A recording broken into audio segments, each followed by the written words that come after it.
I'm Ali with Buzz Access, and I am super excited to be here on this gorgeous blue carpet for the most awaited, suspenseful sci-fi series that Apple TV is bringing us, Dark Matter, May 8th, and the blue carpet starts now. To my extraordinary wife, Daniela, I do not deserve you. That's true. A man of science.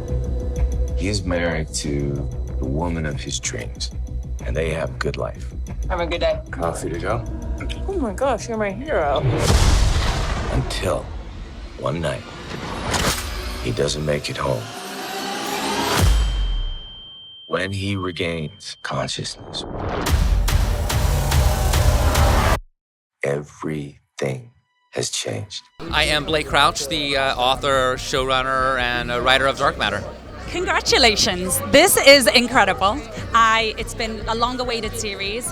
Why was it not a movie? Tell me why we've broken it down into a series. Tell me the reasoning. We tried to make it as a movie, and then we discovered that we were cutting all of these incredible character moments. We were in the condensing process from book to movie. Instead of making it leaner and cooler and tighter, we were stripping it of its humanity. We were stripping it of all of its emotion. And so in Sony's beautiful turn, they said, take it to TV. You tried. And the moment they said that, I just saw the whole series. I saw every episode where each episode ended, and it was just like giving this book a new life. Now, you've got a long resume of characters in your experience. What was your character like in this series, and why was it different? She's really warm and nice. I like her. She was an artist, and she's stopped painting, and she stopped painting when she became a mom, really, and sort of devoted herself full time to her family and her husband. And she's a very honest, kind of straightforward person, but she has a sense of humor. She's kind of playful.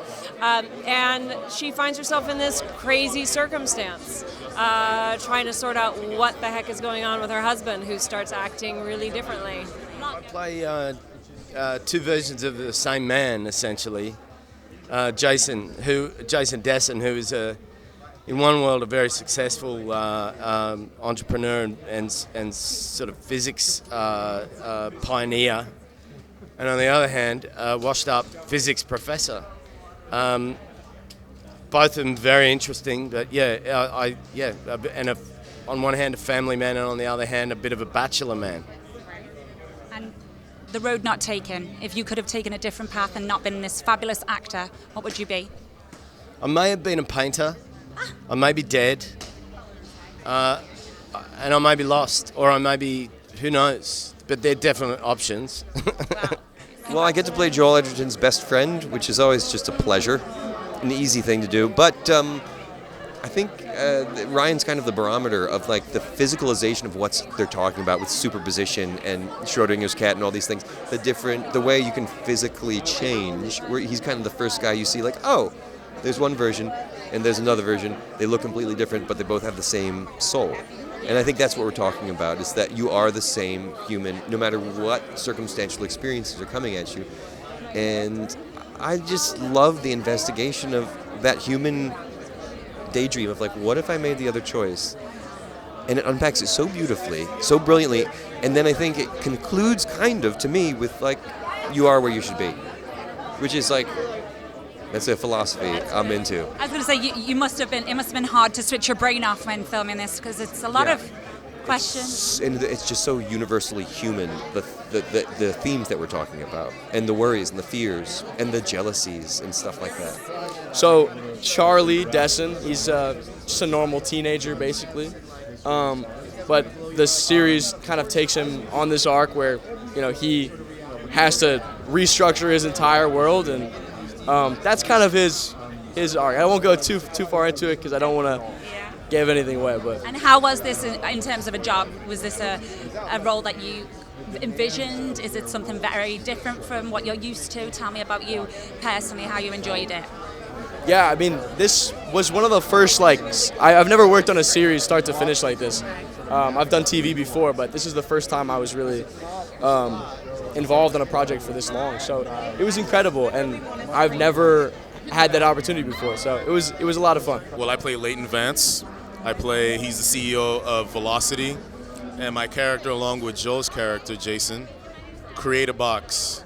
What this box does, I cannot tell you. I promise you, though, Gwyneth Paltrow's head is not in the box. Oh, what's in the box?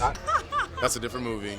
But yeah, he's this tech billionaire and this guy who inherited an incredible company from his grandfather. And so he's caught in a tough place because he's trying to protect the legacy of that company.